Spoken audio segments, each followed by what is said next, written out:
بسم اللہ الرحمن الرحیم نحمدہ و نصلی علی رسول الکریم اما بعد السلام علیکم ورحمۃ اللہ وبرکاتہ۔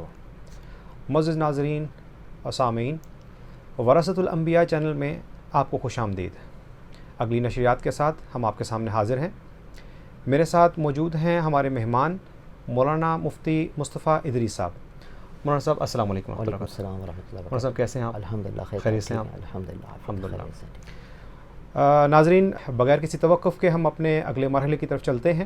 اگلا مرحلہ ہے سوالات و جوابات۔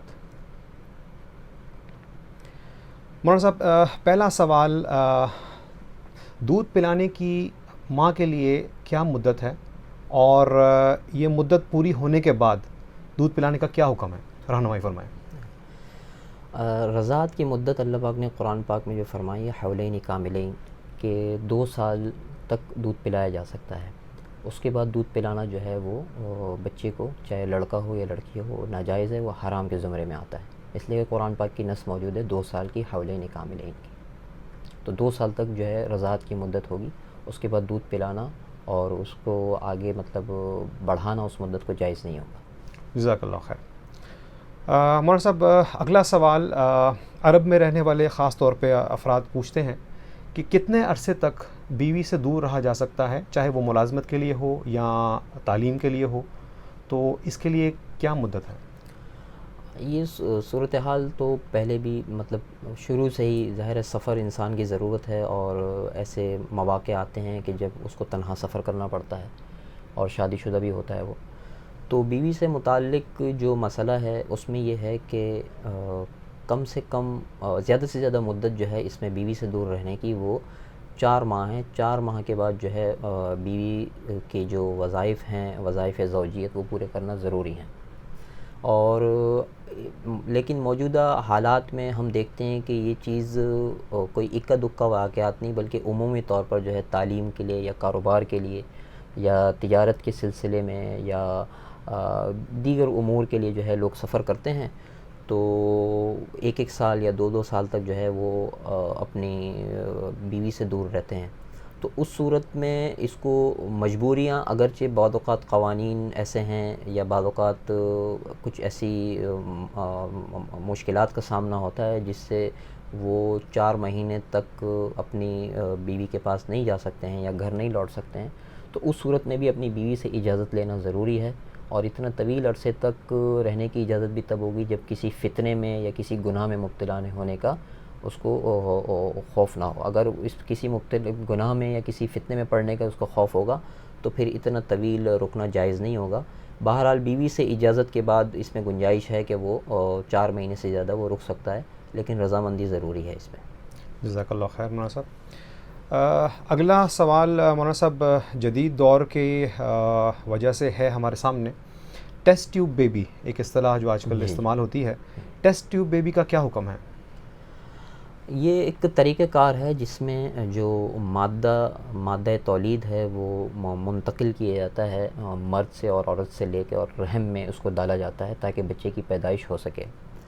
تو اس کے جو مروجہ طریقے رائج ہیں اس میں ایک تو یہ ہے کہ اجنبی مرد اور عورت کا نطفہ ملایا جاتا ہے، اس کو تیار کیا جاتا ہے اور اس کو ٹھہرایا جاتا ہے، تو یہ طریقہ تو ناجائز ہوگا۔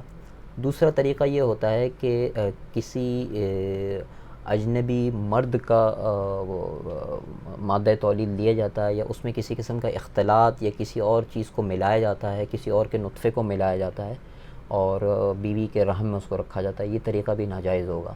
صرف جائز طریقہ جو ہے اس میں وہ کچھ شرائط اور کچھ صورتحال کے اندر جائز ہے، وہ بھی تیسری صورت، وہ یہ ہے کہ 2 میاں بیوی نکاح شدہ جن کا آپس میں نکاح ہے، وہ فطری طریقے سے اگر اولاد ان کی پیدا نہیں ہوتی ہے اور دیگر جو طریقہ کار ہیں علاج کے وہ اگر مفید ثابت نہیں ہو رہے ہیں، تو بوجہ مجبوری وہ اپنے ہی مادہ تولید، جن کا آپس میں نکاح ہے، وہ اپنا ہی مادہ تولید جو ہے وہ ان کو اس کو حاصل کیا جائے گا۔ اور اس کے اندر جو شرائط ہیں وہ یہ ہیں کہ مادہ تولید جب حاصل ہو جائے گا تو اس کو اپنی ہی بیوی کے رحم میں اس کو ٹھہرایا جائے گا، اور اس کے اندر کسی قسم کا کوئی دوسرا مادہ تولید نطفہ اس میں شامل نہ ہو، اس کی احتیاط اور اس کا لازمی ہونا ضروری ہے کہ یہ کسی قسم کا کوئی نطفہ اس میں دوسرا شامل نہ ہو۔ اور اس کے اندر جو ہے یہ بھی احتیاط ضروری ہے کہ عورت سے مادہ تولید حاصل کرنے کے لیے کوئی خاتون ڈاکٹر ہی اس میں اس کو حاصل کرے، اور مرد کے لیے اگر کسی انجیکشن یا کسی دوسرے مصنوعی طریقے سے حاصل کیا جائے تو اس کو مرد کو ہی حاصل کرے۔